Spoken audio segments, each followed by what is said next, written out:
Сайн байцгаана уу мотоспортын олон улсын хэмжээний мастер Бүрүд Орж мөрөн байна. За миний одоо ойрд бол мотоспорт бол Монголд маш их хөгжиж байгаа. Тэгээ үүний хажуугаар бас одоо энэ Сурон гэдэг цахилгаан дугуй болон одоо бусад брендийн цахилгаан дугуйд бол гадуур маш олон харагдаж байна. Тэгэд миний харж байгаагаар бол энэ гадуур хүүхдүүд одоо малгай толгоогоо өмсөхгүй дээрэс нь зориултын бос одоо 2-3-аараа суудаг, замын хөдөлгөөнд оролцдог тий.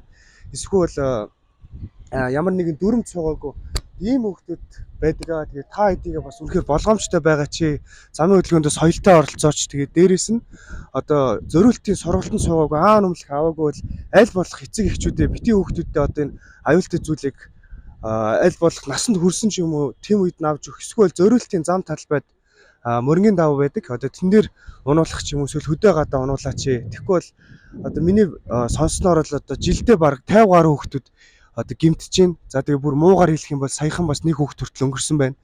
Тэгэхээр манайхан хүүхдүүд нь ч гэсэн ээж аав нь ч гэсэн энэ дээр бас жоохон бодлоготой хандмаар байна гэж одоо миний зүгээс хэлмээр байна. Тэгээд бас мотоцикл унж байгаа бас гадуур хүмүүс байгаа. Тэгэхээр замын хөдөлгөөнд маш соёлтой оролцох хэрэгтэй. Замын хөдөлгөөнд одоо миний харж байгаагаар л урдуур хойгоор нь дайрч байна одоо тий. Тэгэл олон юмнууд харагдаж байна. Тэгэхээр манайхан зөв зохистой замын хөдөлгөөнд оролцоод хамгаалтын малгай хэрэгслээ өмсөөч гэж одоо миний зүгээс хүсмээр байна.